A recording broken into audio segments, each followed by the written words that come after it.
कोलकाता के एक private law college में प्रोफेसर को हिजाब पहनने से मना करने का मामला तूल पकड़ता जा रहा है। दरअसल प्रोफेसर संजीदा कादिर ने अपनी जॉब इसलिए छोड़ दी क्योंकि उनसे हिजाब हटाने के लिए कहा गया था।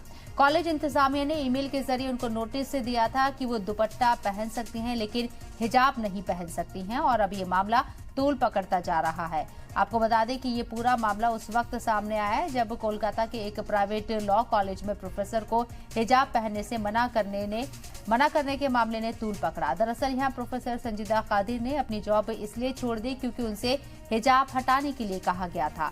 कॉलेज इंतजामिया ने ईमेल के जरिए उनको नोटिस दिया था कि वो दुपट्टा पहन सकती हैं लेकिन हिजाब नहीं पहन सकती हैं और अब ये मामला काफी तूल पकड़ रहा है। इस रमज़ान महीने से लाइक 1 अप्रैल रमज़ान का महीना था, तो तब से मैंने हिजाब डालना शुरू किया और फिर 2 महीने में हिजाब डाल के क्लासेस लिया मैंने और सारे अपने जो ऑफिशियल ड्यूटीज़ है किए मैंने। तो तब भी किसी ने भी कोई लाइक सवाल नहीं उठाया या किसी ने भी कोई ऑब्जेक्शन नहीं दिया। लेकिन अचानक से ये ऑब्जेक्शन फर्स्ट मुझे 30 मई को सुनने में आया कि उन्होंने मुझे ऑब्जेक्शन किया कि नहीं। और इस पर बात करने के लिए हमारे साथ खुद यहाँ विक्टिम संजीदा कादिर असिस्टेंट प्रोफेसर कोलकाता से मौजूद हैं। सीधे उन्हीं से जानने की कोशिश करते हैं कि ऐसा उनके साथ क्या हुआ कि ये सिचुएशन क्रिएट हुई। संजीदा दी, सबसे पहले तो इस्तकबाल है आपका सलाम टीवी में। आपसे मैं समझना चाहूंगी कि आपने कहा कि आप पूरे रमजान स्कार्फ हिजाब लगाकर कॉलेज गए, वहां आपने क्लासेस ली, बच्चों को पढ़ाया। अचानक से ऐसा क्या हुआ कि आपको ईमेल के जरिए रोक दिया गया कि आप हिजाब नहीं लगा सकती हैं और फिर आपको अपनी जॉब छोड़नी पड़ी? ये मामला इतना कंट्रोवर्शियल कैसे बना? जी पहले तो सभी को मेरे तरफ से सलाम नमस्ते और जो भी दर्शक देख रहे हैं आप लोग के इस चैनल को जी। तो मैं बताना चाहती हूँ कि मुझे भी ये सही से पता नहीं है कि उन लोग ने ये क्यों किया या अचानक से उनका ये डिसीजन क्यों आया। मैं पूरा क्लूलेस हूँ इस बारे में। तो मैं रमजान के महीने से इसको पहनना मैंने शुरू किया, अपना हिजाब डालना शुरू किया और ये मैंने अप्रैल के पहले तारीख से किया, मतलब 1 अप्रैल से शुरू किया था और अप्रैल और मई 2 महीने मैंने ऐसे ही अपना काम किया था। अचानक से मुझे पता नहीं उनको क्या हुआ, 30 मई को उन्होंने मुझे फोन पे कहा, उन्होंने मुझे मेल नहीं किया था। उन्होंने मुझे फोन पे कहा कि आप हिजाब डालना आपने शुरू किया है तो लेकिन हिजाब डाल के आप क्लासेस नहीं ले सकती। क्लास में अगर आपको अंदर जाना है, क्लास लेने के टाइम में आप प्रीमाइसेस में पहन सकती है, लेकिन जब आप क्लास लेने जा रही है तो आपको ये हटाकर फिर क्लास के अंदर जाना पड़ेगा। तो ये उनका है क्योंकि मैंने जब पूछा जी आप क्यों ऐसा बता रहे हैं मुझे, क्योंकि 2 महीने से मैं पहन रही हूँ, किसी को कुछ प्रॉब्लम भी नहीं हो रहा है, तो फिर क्या दिक्कत है आपको मेरे हिजाब से? तो उन्होंने कहा कि ये उनके ड्रेस कोड को डिस्टर्ब कर रहा है और ये सही नहीं लग रहा है उनको।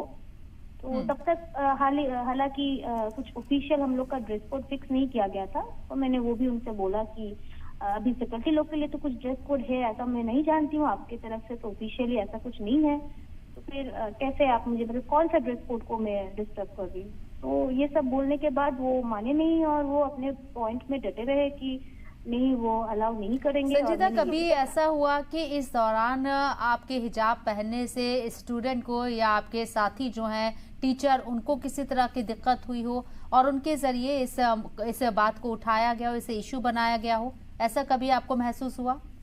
जी ऐसा मुझे तो कभी लगा नहीं, क्योंकि मेरे जो साथी कलीग्स है जिनके साथ मैं बैठती हूँ, जो और फेलो मेरे प्रोफेसर हैं, वो सारे बहुत सपोर्टिव है और हम लोग ने मतलब उन्होंने कभी कोई सवाल नहीं उठाया और हम लोग बहुत अच्छे तरीके से काम कर रहे थे। और स्टूडेंट्स लोग के तरफ से मुझे नहीं लगता कि ऐसा कुछ हुआ होगा, क्योंकि सारे जो स्टूडेंट्स है, जब मैंने ये प्रोटेस्ट शुरू किया तो मेरे सारे स्टूडेंट्स मतलब सिर्फ मुस्लिम स्टूडेंट्स नहीं, जितने भी और संप्रदाय के या धर्म के स्टूडेंट्स है उन्होंने भी इसको सपोर्ट किया। उनको भी लगा कि ये मेरे साथ गलत हो रहा है और उन्होंने फुल हार्टेडली मुझे सपोर्ट दिया, मेरे पास मतलब मेरे साथ खड़े रहे। तो इस वजह से मुझे लगता है ये प्रूव करता है कि मेरे स्टूडेंट्स को तो कोई प्रॉब्लम नहीं थी, क्योंकि वो लोग ने भी मुझे पर्सनली फोन करके बताया कि उनको बहुत दुख है कि मेरे साथ ऐसा हो रहा है और उनको कोई भी प्रॉब्लम नहीं है। संजीदा, अगर मैं गलत नहीं हूँ तो आपसे समझना चाहूंगी कि आप कोलकाता के एक प्राइवेट लॉ कॉलेज में प्रोफेसर के पोस्ट पर थी, आप असिस्टेंट प्रोफेसर की पोस्ट पर। आप खुद एक लॉ कॉलेज में हैं और इस तरह का बैरियर लगाना, क्या आप लॉ के स्टूडेंट को ही पढ़ाती हैं? आपका सब्जेक्ट क्या है और इस तरह का बैरियर लगाना कितना सही है? जी, मेरा सब्जेक्ट लॉ है और वो एक लॉ कॉलेज है, वहाँ पे BLLB कोर्स करवाया जाता है, 5 इयर्स BLLB का। तो जो बच्चे क्लास 12 के बाद वहाँ पे एडमिशन लेते हैं, और मैं लॉ की टीचर हूँ, लॉ सब्जेक्ट में पढ़ाती हूँ और मेरा स्पेशलाइजेशन क्रिमिनल लॉ में है। तो मैं वही बच्चों को लॉ ही पढ़ाती हूँ। और मुझे इस बात से बहुत हैरानी हुई थी पहली बार कि इसीलिए जो बात आपने उठाया वही मेरे दिमाग में आया था, जहन में आया था कि अगर हम लोग लॉ कॉलेज में है, सारे हम लोग लीगल फ्रेटर्निटी से है और हम लोग बच्चों को पढ़ाते हैं कॉन्स्टिट्यूशन की राइट क्या है और कितने राइट्स है, तो यहीं पे अगर मेरा कॉन्स्टिट्यूशनल राइट अगर वायलेट हो रहा है और प्रोटेक्शन नहीं मिल पा रहा है, तो फिर बाहर जाके हम लोग क्या एग्जाम्पल सेट कर रहे हैं। अभी संजीदा, आपने क्या सोचा है इस मुद्दे को आप कैसे उठाएंगी? आपने अपनी नौकरी छोड़ दी? जी, क्योंकि बहुत ही प्रेशर हुआ था मेरे ऊपर और वो लोग मुझे बता रहे हैं कि एक दिन के लिए भी मुझे हिजाब के साथ अलाउ नहीं किया जाएगा क्लासरूम के अंदर। तो इसीलिए मैं फिर प्रेशर में आके फिर मैं लाइक कंपेल्ड हुई और मेरे रेजिग्नेशन में भी ये एकदम मेंशन किया हुआ है कि इसी वजह से I am compelled to resign, और 5 तारीख को मैंने रेजिग्नेशन दी। उसके बाद जो मैंने फेसबुक और उसके साथ साथ 6 तारीख को मेरे एक स्टूडेंट को भी हैरेस किया गया था हिजाब पहनने के लिए, उसको भी हिजाब खोलने को कहा गया और हैरेस किया गया। तो जब ये इंसिडेंट हुआ तो मुझे लगा कि मैं तो रेजिग्नेशन देके शायद निकल जाऊं, कहीं और जॉब कर लूं, लेकिन मेरे बच्चे जो है वहाँ पे तो उनके प्रोटेक्शन के लिए तो मुझे बोलना पड़ेगा, ये इशू उठाना पड़ेगा, क्योंकि वो कहाँ जाएंगे, वो तो बीच कोर्स में कॉलेज नहीं छोड़ सकते।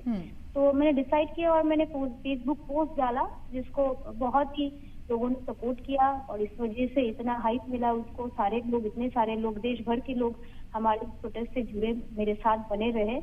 और इसी फिर अथॉरिटीज जाके, जो हम लोग के वेस्ट बंगाल में जो डिफरेंट अथॉरिटीज है, माइनॉरिटी कमीशन है, स्टेट माइनॉरिटी कमीशन के जो चेयरमैन है, जिनका नाम हसन अहमद इमरान है, तो इमरान साहब ने मुझे बहुत ही लाइक गाइड किया, बहुत ही सपोर्ट किया, इंटरवेन किया। उन्होंने मेरे चेयरमैन से बात किया। फिर डॉक्टर हुमायूं कबीर जो थे, एक IPS और अभी यहाँ के वो MLA है, उन्होंने भी आगे आके अपने खुद से आगे आके हमारे इशू को सपोर्ट किया और चेयरमैन से बात की।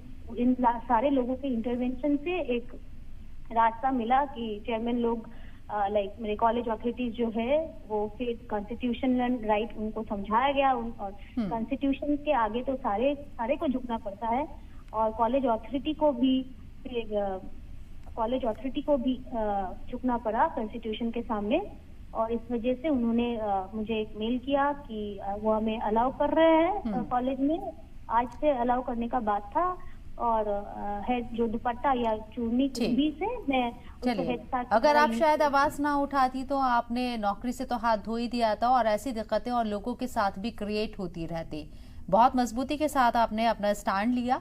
बहुत बहुत शुक्रिया संजीदा आपका हमारे साथ बातचीत करने के लिए, हमारे साथ जुड़ने के लिए।